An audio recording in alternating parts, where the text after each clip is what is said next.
एक सीरीज़ आई है, नई सीरीज़ आई है, बहुत कमाल लगी मुझे देखने में। उस सीरीज़ का नाम है फाड़ू। इसको आप सोनी लिव पर देख सकते हैं। 11 एपिसोड हैं, 40 मिनट के आसपास का एक एपिसोड है। आखिरी एपिसोड है, सबसे बड़ा है, 1 घंटे का है। इसको डायरेक्ट किया अश्विनी अय्यर तिवारी ने। अश्विनी अय्यर तिवारी की आपने नील बटे सन्नाटा देखी होगी, बरेली की बर्फी जैसी फिल्म देखी होगी, दोनों ही बहुत सराही गई थी। इस सीरीज़ को लिखा जो है वो सौम्य जोशी ने लिखा है। और इसमें जो लीड कैरेक्टर्स हैं उनमें पावेल गुलाटी हैं, सायामी खेर हैं, गिरीश ओक है, अभिलाष थपलियाल हैं, दया शंकर पांडे हैं, दीपक संपत है और कुंज आनंद है। इस साल देखी सबसे अच्छी चीज़ों में जो है वो है फाड़ू मेरे लिए। वैसे इस सीरीज़ की तुलना करने के लिए कोई रेफरेंस नहीं है, क्योंकि अपने आप में बहुत अनूठी सीरीज़ है। लेकिन मुझे फिर भी अगर बात करनी हो तो जैसे जो आंचलिक महाराष्ट्र की जो निसर्ग सुंदरता है वो, उसका आभास मुझे किल्ला फिल्म के जैसा हुआ। उसको आप ज़रूर देखें। इसके अलावा स्कैम 1992 जो सीरीज़ है उसके जैसा मनोरंजन मुझे इसमें मिला। और एक कॉमन चीज़ और है कि दोनों ही सीरीज़ में एक जैसे इरादों वाले सूत्रधार हैं, मेन कैरेक्टर्स हैं। वो ऐसे जानवर हैं जिनको किसी पिंजरे में कैद कर पाना मुश्किल है, नामुमकिन है। आप चाहो तो इसमें मणिरत्नम की गुरु को भी जोड़ सकते हो। उसका किरदार भी कुछ इसी लेयर्स वाला है, जिसने जीवन में बहुत पहले तय कर लिया है कि मेरे को बहुत पैसा कमाना है, अनहद पैसा कमाना है। तो ये फाड़ू का रिव्यू है। बहुत अच्छी सीरीज़, आपको ज़रूर देखनी चाहिए। रिव्यू यहीं तक था। इसके अलावा कुछ नोट्स मैं शेयर करना चाहूँगा, जो इसको आगे फॉलो करना चाहे वो कंटिन्यू करे, बाकी आप जाके सीरीज़ देख सकते हैं। तो मैं 5 या 8 बिंदु इस सीरीज़ के आपके साथ शेयर करना चाहूँगा।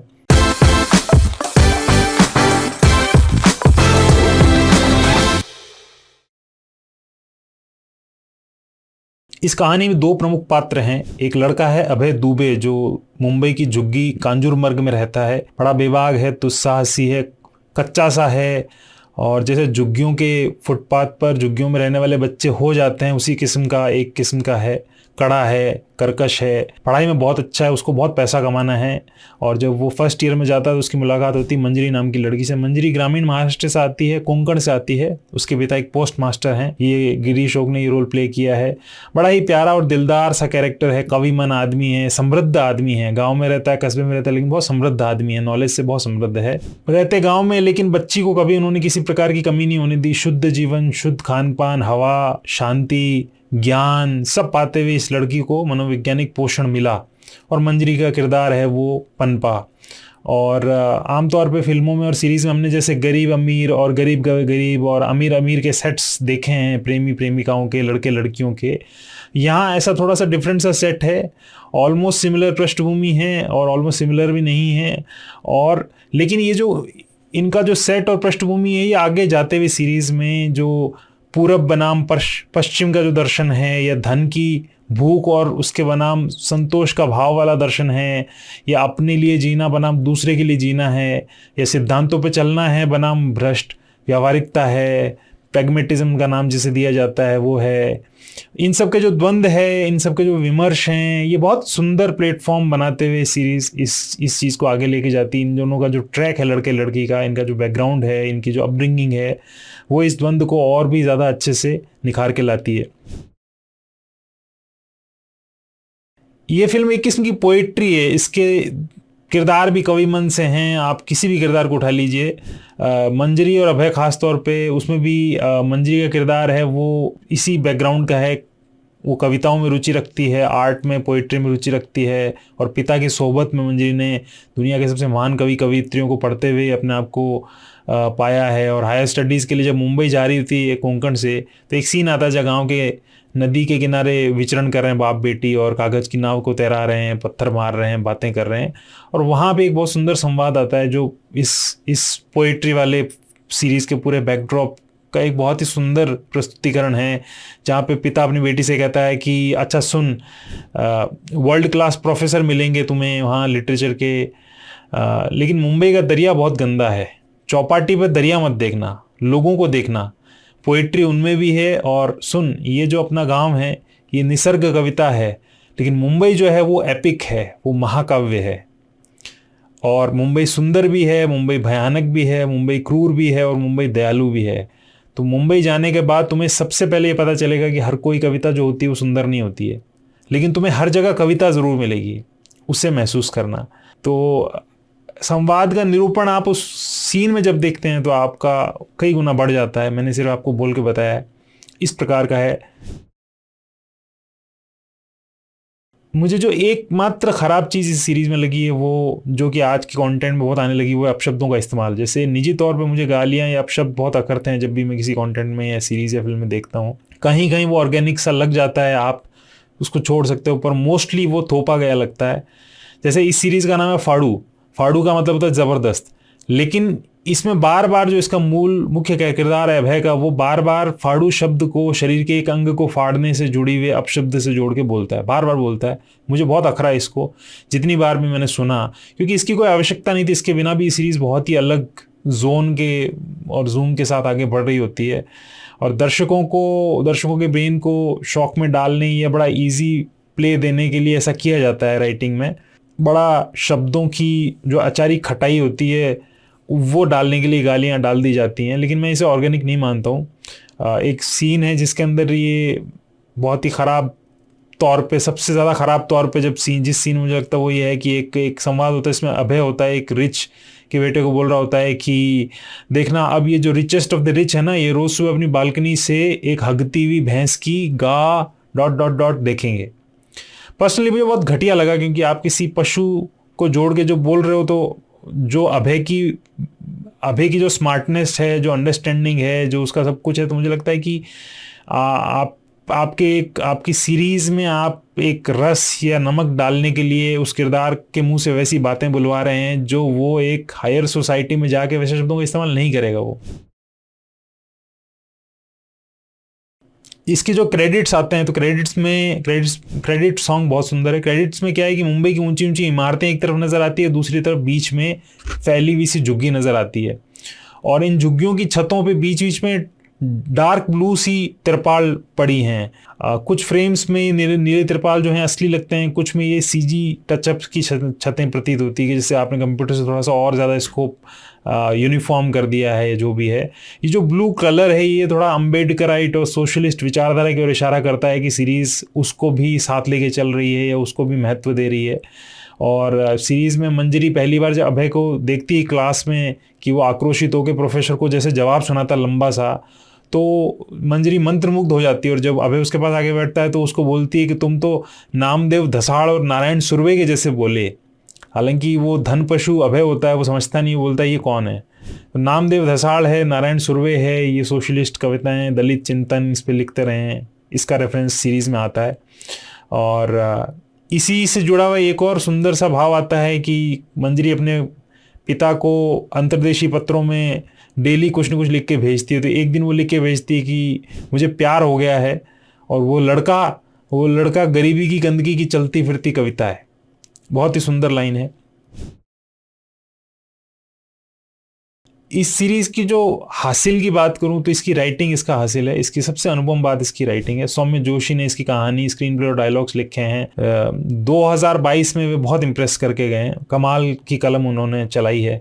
इतने खूबसूरत संवाद हैं, और इन संवादों का चरम एक दृश्य में मुझे लगता है बहुत ही यूनिक है कि जिसमें मंजरी गांव लौट आई है और पिता के साथ फिर प्रकृति के बीच में टहल रही है, और खेत में शराबी रॉक्सी काम कर रहा है। मंजरी उसको देखती है और पिता से पूछती है कि क्या इसने बिल्कुल छोड़ दी। तो पिता बोलता है अरे नहीं नहीं, बिल्कुल कैसे छोड़ देगा, ये उसका आनंद है, चारों तरफ आनंद ही आनंद है। और ये देख, तो थैले में से बॉटल निकाल के दिखाते हैं, एक पौवा। तो कहते हैं इसमें सिर्फ 30% एल्कोहल और 70% पानी है, H2O, बस इतने ही आनंद की ज़रूरत है उसको। तो मंजरी थोड़ा रुक के पूछती है कि क्या पैसों का नशा छुड़वा सकते हो। तो उसका पिता कहता है कि सब नशे छूट सकते हैं। मंजरी बोलती है अगर न छूटे तो उसका जो पिता बात बोलता है वो बहुत यूनिक राइटिंग है। वो कहता है तो हस्बैंड भी एक नशा है, कभी छोड़ने की ज़रूरत पड़े तो उसमें भी मदद करूँगा। और वहाँ पे थोड़ा कैमरा रुकता है और मंजरी की आंखों से आंसू की धार बहने लगती है। बहुत अनुपम डायलॉग है। राइटिंग के बाद जो सबसे अनुपम चीज़ है वो कास्टिंग है। अभी मैं पिछले दिनों में बड़ी बड़ी सीरीज़ को ढहते हुए देखा है, उसकी कास्टिंग की वजह से उसका जो पूरा जो ताकत है, पूरा प्रभाव है, घटा है। इसमें राइटिंग के बाद कास्टिंग बहुत अनुपम है। कास्टिंग ने वंडर्स किए हैं। ऐसे चेहरे जो हमने पहले कभी भी नहीं देखे हैं, लेकिन वो पहली बार नज़र आते हैं, और वो सारे के सारे एक्टर्स अमेजिंग है। एक एक कास्टिंग इम्पेकेबल है। जैसे अभिलाष थपलियाल का किरदार है, बड़े भाई का किरदार है, अभय दुबे के बड़े भाई का रोल किया जो शराब पीता रहता है। इस सीरीज से पहले और इसी दिन रिलीज हुई फिल्म ब्लर से पहले मैंने कभी उनको गंभीरता से नहीं लिया था, लेकिन इस सीरीज के बाद वो एक धारणा अपनी बदल के चले जाते हैं। और शुरू के दृश्यों में जो एक शराबी बड़े भाई का रोल होता है जो बहुत ही कम बात करता है, या और इसके अलावा एक टिपिकल शराबी वाले ट्रेड्स होते हैं उनको दिखाए बगैर भी क्या किया जा सकता है वो अभिलाष करके दिखाते हैं। इवन मैं ये मुझे ये भी लगा कि क्या मैं इस एक काम के लिए उनको पूरी ज़िंदगी भी याद कर सकता हूँ क्या, मुझे यहाँ तक लगा। एक किरदार है तुकाराम का, पुलिस वाले का किरदार है, उसमें दीपक संपत ने बहुत कमाल काम किया है। उनके लास्ट के एपिसोड्स के कुछ सीन्स तो बहुत ही कमाल है। आगे उनको बहुत अच्छा काम और मिले ऐसी कामना है। दयाशंकर पांडे भी डिस्कवरी रहे, अभय और रॉक्सी के पिता का रोल किया है, उनके करियर का बेस्ट काम भी कहा जा सकता है।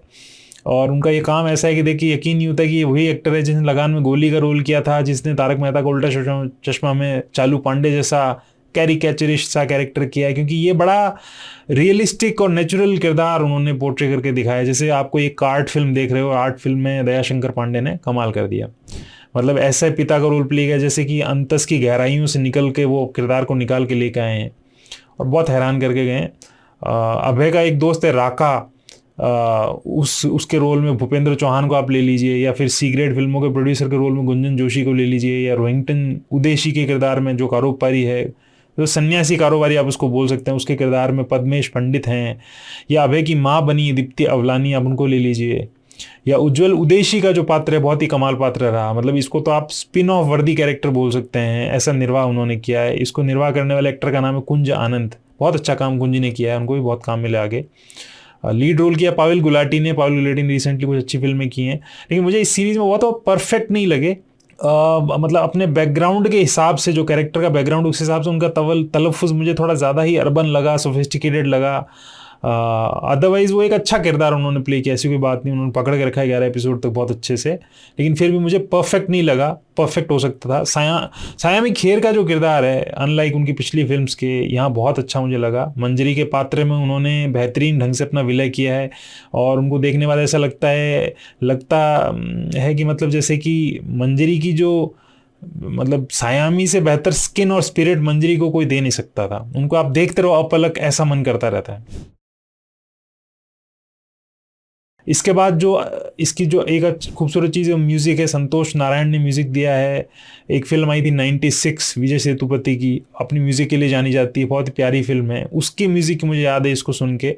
एक सीन है जिसमें समुद्र के किनारे मंजरी और अभय बातें करते हुए घूम रहे हैं, और फिर वो विपरीत दिशाओं में जाने लगते हैं। एपिसोड 10 में ये मौका आता है, सीन आता है, वहाँ वायलिन की धुन आती है, वो वैसे ही 96 जैसी मुझे लगती है। या फिर सर्बिया का एक सीन होता है जिसमें सेक्सोफोन बज रहा है बैकग्राउंड में माहौल को बताने के लिए। या फिर 11वें एपिसोड का एक सीन होता है जिसमें अभय बड़ा दुविधाग्रस्त होता है, तो वहाँ चेल्लो का एक बैकग्राउंड आता है, वो भी वो बहुत अच्छे से एक्सप्लेन करता है कि किरदार का दिल धड़क रहा है, दिमाग में एक तबाही का मंजर सा है, उसके कुछ उधेड़-बुन चल रही है, उसको बहुत अच्छे से वो बताता है। आखिरी बिंदु ये है कि दुनिया में पिता पुत्री के रिश्तों पे जितनी महान फिल्में बनी हैं उनमें से एक में मैं फाड़ू सीरीज को रखूंगा। ये इसमें जो इनका पिता पुत्री का ट्रैक है 11 एपिसोड्स में, इसको हर भावी दंपत्ति को देखना चाहिए, और हर भावी पिता को इसको दिखाया जाना चाहिए कि अपनी बेटियों को कैसा बड़ा करें, उनका साथ किस प्रकार से दें, कहाँ कैसे साथ देना चाहिए और किस प्रकार उससे बात करनी चाहिए। ये मेरा एक्सप्रेशन था। फाड़ू को ज़रूर देखिए। आभार।